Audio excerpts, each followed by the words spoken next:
Hello बच्चों, सभी को नमस्कार। और सभी 2024 में अपीयर होने वाले एग्ज़ाम 2024 में जो एग्ज़ाम हो रहे हैं उसमें अपीयर होने वाले सभी बच्चों को शुभकामनाएं। और सभी बच्चों को अपनी परीक्षा आज से प्रारंभ हो चुकी है। आज 5 फरवरी है और आज हाई स्कूल की परीक्षा स्टार्ट हो चुकी है। कल से हायर सेकेंडरी स्कूल की भी परीक्षाएं स्टार्ट हो रही हैं। तो सभी बच्चों को एक बार फिर परीक्षा की हार्दिक शुभकामनाएं। सभी बच्चों की परीक्षा शांतिपूर्ण ढंग से संपन्न हो और सभी बच्चे परीक्षा में सफलता हासिल करें। आज हम कई दिनों बाद थोड़ा सा किसी कारणवश मैं नहीं आ पाया। आज मैं आप लोगों के लिए हायर सेकेंडरी की बोर्ड के एग्ज़ाम में फ़िज़िक्स के क्वेश्चन पेपर के बारे में मैं थोड़ा डिस्कस करूंगा। सबसे पहले आज मैं आप सभी से उस क्वेश्चन पेपर के पैटर्न पर चर्चा करूंगा। नया ब्लूप्रिंट है और ब्लूप्रिंट के हिसाब से किस चैप्टर से कितने क्वेश्चन कितने मार्क्स के दिए जा रहे हैं। तो इसको लेकर सभी बच्चों में लगभग कन्फ्यूजन सा ही है। तो उस कन्फ्यूज़न को दूर करने के लिए और जिससे बच्चे उस हिसाब से अपनी परीक्षा का प्रिपरेशन ठीक से कर सके, इसलिए आज मैं लेकर के आया हूँ फिज़िक्स के पैटर्न, एग्ज़ाम पैटर्न और उसके लगभग कुछ इंस्ट्रक्शंस पर। देखिए, टोटल सभी लोग इसको एक बार ध्यान से देख लीजिएगा। इसके बाद मैं दूसरा पेपर भी आपको इसी तरह से दूंगा, जिसको पढ़ने से आपको लगभग बहुत सारा फ़ायदा होने वाला है। ये लगभग जो मैं आपको दिखा रहा हूँ ये एक सैम्पल पेपर है। और सैम्पल पेपर मतलब इस तरह से ही आपको बोर्ड के एग्ज़ाम में पेपर मिलेगा। उसके लिए कुछ क्वेश्चंस हैं। देखिए, टोटल प्रिंटेड क्वेश्चन होंगे 20। ठीक है, यहाँ पर ये भी लिखा जा रहा है कि कितने पेज प्रिंटेड होंगे। तो पेज प्रिंटेड बता रहा 8। टाइम सभी को पता है 3 आवर्स का होता है। और मैक्सिमम मार्क्स थ्योरी का 70 का होता है और 30 मार्क्स आपके इसमें प्रैक्टिकल के होते हैं। टोटल 100 मार्क्स के एग्ज़ाम होंगे। अब देखिए, यहाँ पर सबसे अच्छी बात यह है कि आपको ये ध्यान रखना है कि कौन से क्वेश्चन ऑब्जेक्टिव होंगे। तो क्वेश्चन नंबर 1, 2, 4 ये 6 अंक, मतलब इसमें 6 क्वेश्चंस होंगे। ठीक है, और प्रत्येक क्वेश्चन का 1 अंक आपको मिलेगा। क्वेश्चन नंबर 3 और 5 में केवल 5 क्वेश्चन होंगे और इसका भी लगभग 1 ही अंक है। तो कुल मिलाकर के 6 क्वेश्चन का 3 सेट और 5 क्वेश्चन का 2 सेट यहाँ पर रहेगा। तो 18 मार्क्स का ये होगा और 10 मार्क्स का ये होगा। 28 मार्क्स का आपके पास ऑब्जेक्टिव होंगे। ठीक है, अब बात यहाँ पर आती है तो इंस्ट्रक्शन आपको एग्ज़ाम पे उपलब्ध हो जाते हैं। ये इंस्ट्रक्शंस आपको एग्ज़ाम में उपलब्ध रहेंगे। हाँ, ये ज़रूरी है जान लेना कि कितने क्वेश्चंस हमारे 2 मार्क्स के आने वाले और कौन कौन से वो चैप्टर्स, कौन कौन से वो पार्ट्स हैं जहाँ से 2 मार्क्स का क्वेश्चन आपको उपलब्ध होगा। तो क्वेश्चन नंबर 6 से 12 तक 7 क्वेश्चन हो रहे हैं। ये 2 मार्क्स के होंगे। आगे हम आपको ये बताएंगे कि ये 2 मार्क्स क्वेश्चन लगभग किस चैप्टर से आपको पढ़ना चाहिए। फिर 13 से 16 लगभग ये 4 क्वेश्चन हैं। 3 मार्क्स इसके लिए डिसाइड किया गया है। और 17, 18, 19, 20 यानी कि ये 4 क्वेश्चन आपको 4 मार्क्स के इस बार मिलेंगे। इस बार आपको 5 मार्क्स के क्वेश्चन उपलब्ध नहीं होंगे। सबसे बड़े क्वेश्चन आपके 4 मार्क्स के ही होंगे। अब ज़रा देखिए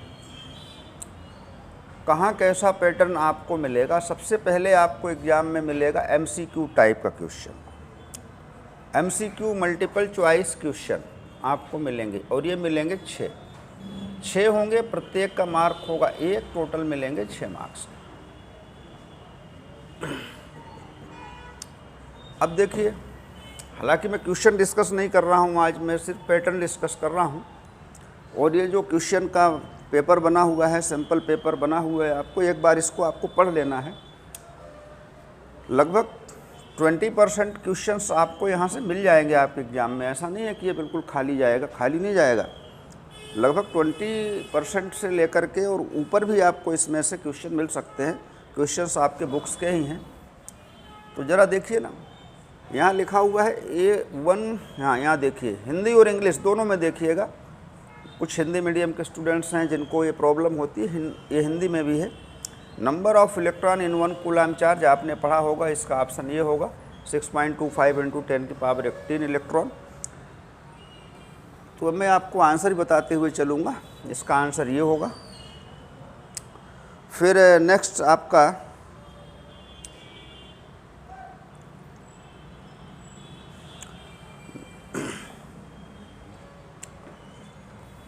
देखिए, नेक्स्ट आपका क्वेश्चन है,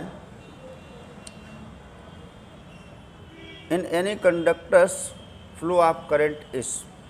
किसी कंडक्टर में करंट किसके कारण फ्लो होता है? तो ये आपको कह रहा है फ्री इलेक्ट्रॉन। इसको आपको यही याद रखना है। नंबर जो फ्री इलेक्ट्रॉन्स होते हैं वही करंट के लिए जिम्मेदार होते हैं। नीचे यहाँ लिखा हुआ है मूविंग चार्ज प्रोड्यूस। अब देखिए यहाँ पर रेस्ट चार्ज प्रोड्यूस क्या करता है? वो केवल इलेक्ट्रिक फील्ड प्रोड्यूस करता है।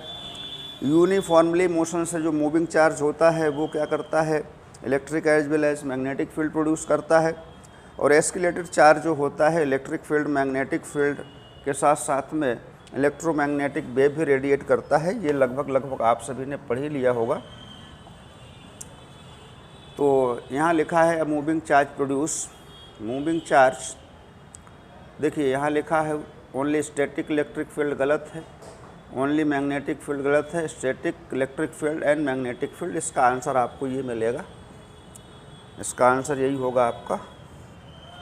ठीक है, मैं आपको आंसर भी ऐसे बताते हुए चल रहा हूँ, आप एक नज़र आप ध्यान से देख लेंगे। फिर यहाँ पर पूछ रहा है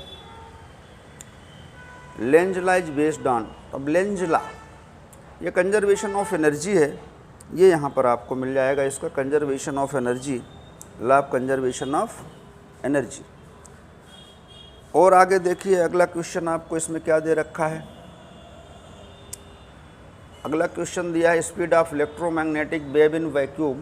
तो वैक्यूम में जो इलेक्ट्रोमैग्नेटिक वेव्स की स्पीड होती है वो यहीं पर लिखी हुई है, नंबर 1 पर ही लिखा हुआ है। ये लिखा हुआ है। अगर आपसे किसी मीडियम पर बात करता है तो मीडियम पर हो जाता है, ये जो म्यू के साथ नोट लगा हुआ है ये हट जाता है। तो ये मीडियम में होती है और ये वैक्यूम एयर में होती है। नेक्स्ट क्वेश्चन आप देखिए,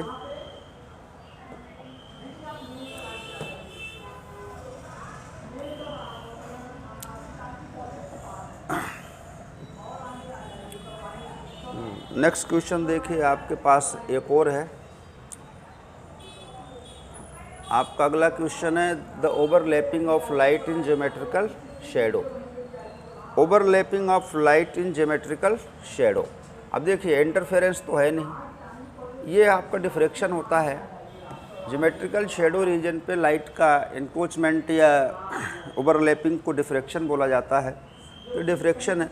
तो इस तरह से आपके पास ये 6 क्वेश्चन दिए हुए थे, बिल्कुल इजी। ये सिर्फ एक पैटर्न है। पैटर्न का मतलब ये होता है कि किस तरह से आपके एग्ज़ाम में क्वेश्चन आने वाले हैं। फिर ये 6 मार्क्स का क्वेश्चन रहेगा। ऐसे ही फिलअप भी होगा आपका 6 मार्क्स का। तो 6 मार्क्स के फिलअप में देखिए 6 फिलअप होंगे, 1 2 3 4 5 6। अब ये भी आपको देख लेना है कि ये जो आए हुए हैं ये किस चैप्टर से आए हुए हैं। लेकिन इसमें देखिए कोई प्रतिबंध नहीं रहेगा। अगर चैप्टर 1 से फिलअप आया हुआ है यहाँ पर तो चैप्टर 1 से MCQ भी हो सकता है। बस ये आपको नंबर काउंट कर लेना है कि चैप्टर 1 से ये 5 ग्रुप में जो दिए गए क्वेश्चंस हैं इसमें से कितने दिए हुए हैं वो आप डिसाइड कर सकते हैं। अब यहाँ लिखा हुआ है current flow through the 2 parallel current carrying wire in same direction they will. अब यहाँ देखिए जब दो किसी वायर में सेम डायरेक्शन पे करंट फ्लो होता है तो कौन सा फोर्स अप्लाई करते हैं? तो पैरेलल वायर में जब सेम डायरेक्शन में होता है तो ये अट्रैक्शन फोर्स प्रोड्यूस करते हैं। अपोजिट डायरेक्शन पे जब करंट फ्लो होता है तो ये रिपल्शन फोर्स प्रोड्यूस करते हैं, इसको आप ध्यान से समझ लीजिएगा।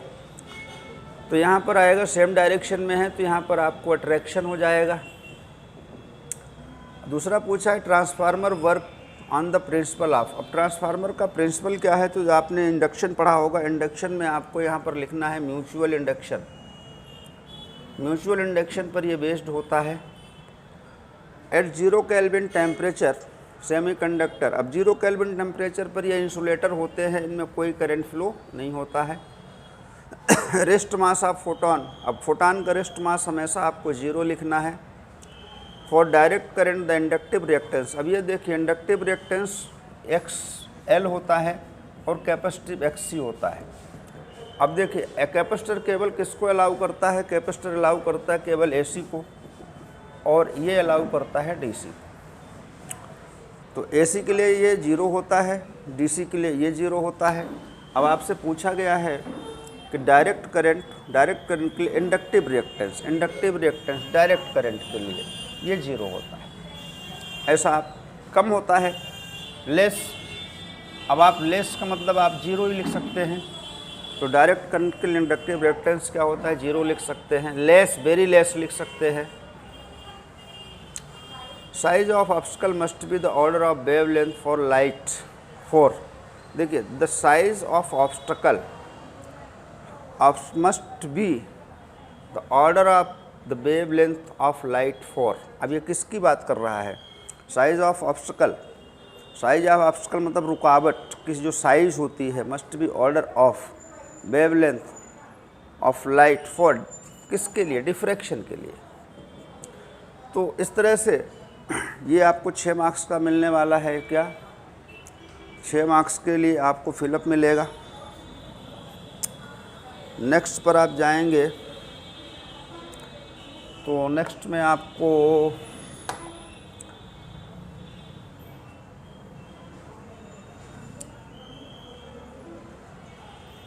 हाँ ये ट्रू एंड फॉल्स मिलता है। अब देखिए ट्रू एंड फॉल्स, तो ये भी कितने हैं 1 2 3 4। इसमें आपको देखो 5 ही मिलेंगे, ट्रू फॉल्स में 5 ही मिलेंगे। ये 1 2 3 4 5। अब यहाँ पर देखिए आपने पढ़ा होगा ionization energy of hydrogen atom is 13.6। अब देखिए सबसे फर्स्ट ऑर्बिट में जो हाइड्रोजन एटम में होती है एनर्जी वो -13.6 होती है। और आयोनाइजेशन एनर्जी का मतलब ये होता है कि आप इस यहाँ जो इलेक्ट्रॉन है इसको आप एटम के आउटर सरफेस पर ले जाइए, मतलब कि इसको एटम से बाहर निकाल दीजिए। बाहर निकालने के लिए आप कितनी एनर्जी चाहिए होगी, तो जितनी इसकी एनर्जी है इतनी ही एनर्जी आप इसे देंगे तो ये हो जाएगा 0 एनर्जी और ये आपका एटम के फर्स्ट ऑर्बिट से इलेक्ट्रॉन बाहर रिमूव हो जाएगा। तो यहाँ लिखा ionization energy of hydrogen atom is 13.6, तो इसको आप ट्रू बोल सकते हैं। When an electron fall from higher energy state to lower energy state then this process photon is emitted. बिल्कुल सही कह रहा है कि जब आप हायर एनर्जी लेवल से लोअर एनर्जी लेवल में इलेक्ट्रॉन को जंप कराएंगे, हायर से लोअर, ये हायर है ये लोअर है, तो जब आएगा तो इस दोनों के एनर्जी गैप, दोनों ऑर्बिट के एनर्जी गैप के बराबर एनर्जी का एक फोटोन एमिट करेगा। तो फोटोन इज इमिटेड, ये भी आप इसे ट्रू ले सकते हैं। Working of hydrogen bomb is based on nuclear fusion. अब देखिए यहाँ पर पूछा क्या गया है, फ्यूजन पूछा गया है। फ्यूजन का मतलब होता है टूटना और फ्यूजन का मतलब होता है जुड़ना। तो जो हाइड्रोजन बम है ये कह रहा है फ्यूजन पर, तो फ्यूजन पर हाइड्रोजन बम नहीं बनता है, फ्यूजन पर एटम बम बनता है, तो ये फॉल्स हो जाएगा। अगर आपसे बोलता है कि hydrogen based on nuclear fusion, तो फ्यूज़न की बात करता तो ठीक था, लेकिन यहाँ पर ये किसकी बात करा है, न्यूक्लियर फ्यूजन की बात किया, तो हाइड्रोजन फ्यूजन से नहीं बनेगा, हाइड्रोजन बम बनता है फ्यूजन से। Optical fibre work on the principle of interference, ये भी गलत है। ऑप्टिकल फाइबर एक डिवाइस है जिससे लाइट सिग्नल को एक प्लेस से दूसरे प्लेस तक उसी इंटेंसिटी के साथ ले जाते हैं। तो ये optical fibre work of total internal reflection पर वर्क करता है ना। तो ये आपको यहाँ बोल रहा है इंटरफेरेंस, तो ये आपका फॉल्स हो जाएगा। At condition for of normal adjustment the length of tube of astronomical telescope F0 - FE। अब क्या बोल रहा है the condition of normal adjustment of the length of tube at astronomical telescope. अब लेंथ ऑफ ट्यूब क्या होती है, दो लेंसेस के बीच की डिस्टेंस होती है। एफ नॉट किसकी फोकल लेंथ होती है, यहाँ पर एफ नॉट बराबर एफ ई, ऐसा कुछ नहीं है, F not minus F E. तो नॉर्मल एडजस्टमेंट रिलैक्सेशन का टाइम वो होता है इन्फिनिटी। ऑब्जेक्ट कहाँ से आती है, इन्फिनिटी से। ऑब्जेक्ट इन्फिनिटी पर होता है तो इमेज आकर के कहाँ पर, फोकस प्लेन पर बनता है। और फिर F not minus F E, ठीक है, इसको भी आप ट्रू कह सकते हैं। तो कुल मिलाकर के ये आपके पास 5 क्वेश्चन यहाँ दिए हुए हैं, ये हैं आपके ट्रू फॉल्स। थोड़ा ध्यान से समझिएगा, लगाइएगा इस ऐसे क्वेश्चंस को। फिर आपको नेक्स्ट क्वेश्चन पर मिलता है मैचअप, और ये लगभग आसान ही होता है मैचअप आसान होने का मतलब ये हो गया कि देखिए आपको यहाँ पर कुछ लिखा हुआ है और यहाँ कुछ नाम लिखे हुए हैं। तो अगर आप हर एक फिनोमिना को उसके साइंटिस्ट और डिस्कवरर के नाम से पढ़ते हैं तो आपको ये चीज़ बड़ी आसानी से उपलब्ध हो जाएगी। अब देखिए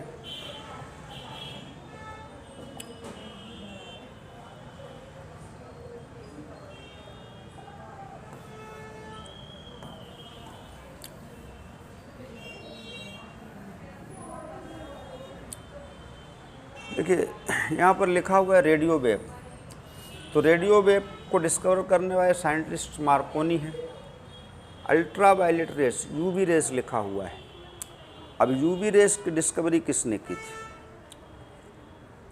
अल्ट्रा वायलेट रेस, रिटर,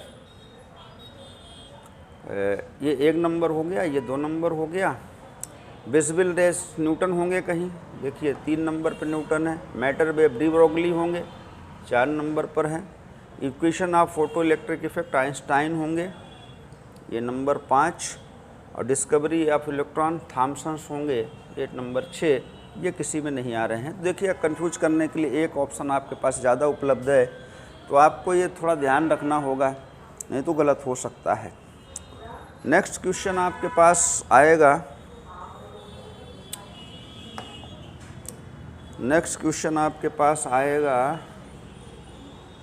जिसे बोलते हैं आप 1 वर्ड। ये बच्चों के लिए ज़्यादा परेशानी का कारण बनता है, क्योंकि इसमें आंसर आपको सोच करके ही देना है ना। देखिए कुछ लिखा हुआ है, क्या लिखा हुआ है यहाँ पर लिखा हुआ है what is the electric potential of earth. तो अर्थ का इलेक्ट्रिक पोटेंशियल आपको 0 ही लिखना है, क्योंकि अर्थ का इलेक्ट्रिक पोटेंशियल बहुत ज़्यादा होता है और उसके रिगार्डिंग आप किसी भी कंडक्टर्स वायर का पोटेंशियल नहीं प्राप्त कर पाएंगे, इसलिए अर्थ का पोटेंशियल आपको 0 एज्यूम करना है। What is the order of the value of drift velocity and SI unit. Drift velocity in the order 10⁻⁴ metre per second का ऑर्डर होता है लगभग। Relation between work function and threshold frequency. Work function देखिए E बराबर h nu क्या होता है, E बराबर होता है एच न्यू। ये एनर्जी ऑफ फोटान होती है, एनर्जी ऑफ इमिटेड फोटान, जिसमें ये एनर्जी होती है और ये क्या होता है, प्लैंक कांस्टेंट होता है और ये फ्रीक्वेंसी होती है। तो वर्क फंक्शन, अब देखिए वर्क फंक्शन क्या हो, work function the required energy, work function phi जो होता है, फाई ये जितना फोटान की एनर्जी होती है उसमें से इस तरह से ये कुछ माइनस हो जाता है। H nu is the energy of photon और work function is the required energy of electron to emitted from metal surface. इतनी एनर्जी पड़ेगी, उसमें से कितनी वो यूज कर लेगा इलेक्ट्रॉन को निकालने के लिए। Why the EMF of cell is greater than terminal voltage. अब ये देखिए why the EMF of cell, देखिए E जो होता है EMF V equals to E minus IR। तो E equals to V plus IR। तो V हमेशा E से क्या होता है, छोटा ही होता है, टर्मिनल वोल्टेज है। Why is the pole of magnet in a galvanometer are cylindrical and concave. Why the poles of magnet in the galvanometer are cylindrical. इसका कहना यह है कि किसी भी गैल्वेनोमीटर में जो मैग्नेट के पोल लगे होते हैं वह इस तरह से कॉनकेव स्फेरिकल क्यों होते हैं। कॉनकेव स्फेरिकल होने से क्या होता है, और यहाँ सॉफ्ट आयरन का कोर भी रखते हैं, तो यहाँ पर जो मैग्नेटिक फील्ड लाइन होती हैं वो रेडियल हो जाती हैं। रेडियल होने से मैग्नेटिक फील्ड क्या हो जाता है, स्ट्रॉन्ग हो जाता है, जिस कारण से हम इसको कॉनकेव स्फेरिकल रखते हैं। यही रीजन होता है, इनका सबका छोटा छोटा रीजन है। आप एक बार इनको सही से अच्छे से कंफर्म कर लीजिए अपने स्तर से। ये सिर्फ एक नमूना है, नमूने के साथ साथ अच्छे क्वेश्चन भी हैं। अब आपको मैं ये बताने वाला हूँ कि आप जो 2 नंबर के क्वेश्चन तैयार करिएगा वो कहाँ कहाँ से करिएगा। कुछ इस तरह से आपको सेटिंग मिलेगी क्वेश्चन पेपर में। देखिए ये लेंज लॉ है और ये आपका एसी करंट का, एसी चैप्टर का ये क्वेश्चन है। तो ये पहला क्वेश्चन जो है आपका लेंज लॉ और एसी मतलब इलेक्ट्रोमैग्नेटिक इंडक्शन से रिलेटेड है, और ये आपका एसी से रिलेटेड है पहला क्वेश्चन। दूसरा क्वेश्चन भी आपका उसी से रिलेटेड है, एसी सर्किट। तो 2 क्वेश्चन आपको यहाँ पर दिखाई दे रहे हैं। तो अब आप ये ध्यान रखिए कि लगभग 2 क्वेश्चन आपसे क्वेश्चन पेपर के सेकंड ग्रुप में से पूछा गया है। सेकंड ग्रुप ये कुछ लगभग 18 मार्क्स के समथिंग से 16 मार्क्स के समथिंग ऐसा कुछ बताया है। इसमें 4 चैप्टर शामिल हैं। इसमें 4 चैप्टर शामिल हैं, मतलब आपका शामिल है मैग्नेटिक इफेक्ट ऑफ करंट, यानी उसे आप बोलते हैं मूविंग चार्ज एवं मैग्नेटिज्म। दूसरा मैग्नेटिक मटेरियल, परमानेंट मैग्नेटिज्म। तीसरा EMI। चौथा AC। इसमें से 2 क्वेश्चन आपको दिए जा रहे हैं लगभग 2 मार्क्स के। नेक्स्ट 2 मार्क्स का क्वेश्चन आप देखिए, आप ये ऑप्टिक्स का है, ये दोनों ऑप्टिक्स के हैं। इनके क्वेश्चन के आंसर भी मैं डिस्कस कर दूंगा, लेकिन अभी आपको ज़्यादा समय हो जाएगा। पहले आप ये देख लीजिए कि कहाँ से क्वेश्चन पूछे जा रहे हैं। ये ऑप्टिक्स से पहला क्वेश्चन है, और ऑप्टिक्स का ही ये दूसरा क्वेश्चन भी 2 मार्क्स का है। ये छोटा सा न्यूमेरिकल है, क्रिटिकल एंगल और रिफ्रैक्टिव इंडेक्स से रिलेटेड, और ये आपके ऑप्टिकल इंस्ट्रूमेंट का है, और ये आपका वेव ऑप्टिक्स का क्वेश्चन है। कुल मिलाकर के आपको ऑप्टिक्स से 3 क्वेश्चन 2 मार्क्स के दिए जा रहे हैं। तो 3 और 2 हो गए 5। नेक्स्ट एटम का क्वेश्चन है और नेक्स्ट न्यूक्लियाई का क्वेश्चन है। तो एक 2 मार्क्स का एटम है और एक 2 मार्क्स का न्यूक्लियाई है। ये हो गए आपके टोटल 7। तो ये ध्यान रखिए कि 7 क्वेश्चन आपके हो गए 2 मार्क्स के। नेक्स्ट क्वेश्चन पढ़िएगा, क्वेश्चन बहुत ही अच्छे हैं। इनमें से कुछ क्वेश्चन आपके एग्जाम में दिख सकते हैं। मैंने कहा मिनिमम 20% तो होगा ही होगा, उससे ज़्यादा भी हो सकता है। ये है आपका इलेक्ट्रिक करंट। ये करंट इलेक्ट्रिसिटी का क्वेश्चन है, 3 मार्क्स का पहला। अच्छा, तो करंट इलेक्ट्रिसिटी का एक 3 मार्क्स का है, और दूसरा है आपका मूविंग चार्ज एम मैग्नेटिज्म। ये बायो सावर्ट्स लॉ है, एम्पियर सर्किटल लॉ है। और ये 2 क्वेश्चन आपको एक ही जगह से दिखाई दे रहे हैं, सेमीकंडक्टर डिवाइस से। तो एक और एक, ये 2, ये हो गए तुम्हारे 4 क्वेश्चन हो गए। तो 3 मार्क्स में एक क्वेश्चन आपका करंट इलेक्ट्रिसिटी का है, दूसरा मैग्नेटिज्म एंड मैटर से है। ये EMI में भी जा सकता है, AC करंट का भी हो सकता है। ये कहीं भी आप वेरी कर सकता है ये क्वेश्चन, लेकिन ग्रुप में ही रहेगा, ये ध्यान रखिएगा। और ये 2 क्वेश्चन आपके सेमीकंडक्टर। अब बचे आपके 4 मार्क्स क्वेश्चन। तो 4 मार्क्स क्वेश्चन के लिए देखिए कहाँ कहाँ से उन्होंने आपको पढ़ने के लिए इंड्यूस्ड किया है। आप इसको देख के इस हिसाब से पढ़ सकते हैं। देखिए गाउस लॉ आ गया, यूनिट फर्स्ट। और में जो क्वेश्चन दिया है वो उसी यूनिट फर्स्ट का ही है। ये पैरेलल प्लेट कैपेसिटर है, बहुत इंपॉर्टेंट क्वेश्चन है दोनों। मैं तो इन दोनों क्वेश्चन को सजेस्ट कर रहा हूँ, आप इनको रेडी कर लीजिए। ये इस किरचॉफ्स लॉ को भी बिल्कुल देखिए। करंट इलेक्ट्रिसिटी का एक क्वेश्चन आया 4 मार्क्स का, व्हीटस्टोन ब्रिज। ये तो दोनों क्वेश्चन आपके पढ़ने लायक हैं। दोनों क्वेश्चन पढ़िए। दोनों क्वेश्चनों को पढ़ने से मेरे को लगता है कि ये दोनों क्वेश्चन एग्जाम में आएंगे। और तीसरा क्वेश्चन है आपका 4 मार्क्स का AC डायनेमो, और ये है mutual inductance for two coaxial long solenoid का, ये भी बड़ा इम्पोर्टेंट क्वेश्चन आ गया। और ये कंपाउंड ये ऑप्टिक्स का आ गया। तो कुल मिला करके आपका ये आखिरी क्वेश्चन होने वाला है। और आखिरी क्वेश्चन प्रिज्म का रिफ्रैक्टिव इंडेक्स का फार्मूला डिराइव करना है, कंपाउंड माइक्रोस्कोप।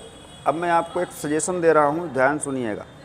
ये लास्ट ईयर क्वेश्चन आ चुका है, ये बहुत ही इम्पोर्टेंट है। यहाँ पर जितने भी क्वेश्चन 1, 2, 3, 4, 5, 6 और 7, ये जो क्वेश्चन यहाँ दिख रहे हैं इस पेज में, एक भी क्वेश्चन छोड़कर मत जाइएगा एग्ज़ाम में, क्योंकि मैं जो 20% बोल रहा हूँ ये सारा % हमको लगता है इसी में निकल जाएगा। तो बच्चों, ये था आपका पेपर का पैटर्न का डिस्कस। और पेपर पैटर्न का डिस्कस इसलिए ज़रूरी होता है कि आप जब तैयारी करेंगे तो आपको पता ही नहीं चलेगा कि किस चैप्टर से किस मार्क्स से क्वेश्चन आने वाले हैं और कैसे मुझे उसका प्रिपरेशन करना है। अब जैसे अगर मुझे पता है कि 3 क्वेश्चन ऑप्टिक्स से, अब देखिए ज़रा ध्यान से, इसके बारे में थोड़ा मैं और आगे बात करता हूँ। यहाँ बात करता हूँ, यहाँ मैं बात करता हूँ 2 मार्क्स का, 2 क्वेश्चंस आपको दिया जा रहा है 4 मार्क्स का। ये है आपका EMI AC। और इसमें देखिए इसी ग्रुप में आप मूविंग चार्ज एंड मैग्नेटिज्म भी मिला लीजिए, मूविंग चार्ज एंड मैग्नेटिज्म। तो यहाँ से आपको छोटे क्वेश्चन भी पढ़ना है। अब 2 मार्क्स के 3 क्वेश्चंस आपको 6 मार्क्स हो गए। इसे आपको देखना है पूरा ऑप्टिक्स का रीजन। ऑप्टिक्स में रे भी हो सकता है, ray optics and wave optics, दोनों ही आपको इसमें से देखना है। अब एक क्वेश्चन आपने देखा, 1 क्वेश्चन 2 मार्क्स का 1 क्वेश्चन आपने देखा एटम, ये हो गया आपका एटम। 2 मार्क्स का 1 क्वेश्चन आपने देखा न्यूक्लियाई, ये हो गए आपके कितने, 1, 2, 3, 2, 5 और 2, 7, ये 2 मार्क्स के पार्ट्स हैं। और यही आप इन क्वेश्चंस को पढ़िए। अब मैं आपको देखता हूँ 3 मार्क्स का 1 क्वेश्चन करंट इलेक्ट्रिसिटी। लेकिन करंट इलेक्ट्रिसिटी से 2 मार्क्स का 3 मार्क्स का क्वेश्चन है, तो ये आपका इलेक्ट्रोस्टैटिक्स से भी हो सकता है, ये इलेक्ट्रोस्टैट्स में भी जा सकता है, ठीक है। और 3 मार्क्स का एक क्वेश्चन आपको moving charge magnetism, moving charge magnetism, EMI AC, ये देखिए कहीं भी जा सकता है, ये वेरिएशन पॉसिबल है।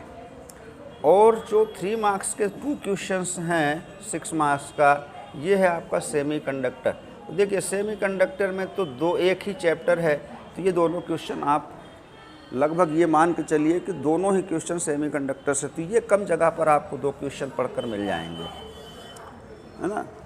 ये वेरिएशन है इनमें। 3 मार्क्स का 1 क्वेश्चन आपको देखिए यहाँ भी हो सकता है, मैग्नेटिज्म में हो सकता है, EMI, क्योंकि ऐसा ग्रुप बना हुआ है कि इसको मिला के उन्होंने इस बार एक ग्रुप बनाया है कि इसमें से हम क्वेश्चन पूछेंगे। करंट इलेक्ट्रिसिटी और इलेक्ट्रोस्टैट्स का एक ग्रुप बना हुआ है, एक 3 मार्क्स क्वेश्चन यहाँ भी हो सकता है। अच्छा, जो 4 मार्क्स का क्वेश्चन है, 4 मार्क्स का जो क्वेश्चन है, इसके लिए आप देखिए वही पहला ग्रुप 4 मार्क्स, एक क्वेश्चन आपका पूछा जा रहा है वही पहले ग्रुप से, इलेक्ट्रोस्टैटिक्स, और ये करंट इलेक्ट्रिसिटी भी हो सकता है। तो यहाँ 4 मार्क्स के 2 क्वेश्चन हैं इस ग्रुप से, ध्यान से देखिएगा। 8 मार्क्स का क्वेश्चन है, और एक 4 मार्क्स का जो क्वेश्चन है आपका, वो है आपका इलेक्ट्रोमैग्नेटिज्म, EMI AC, है ना, इलेक्ट्रोमैग्नेटिज्म।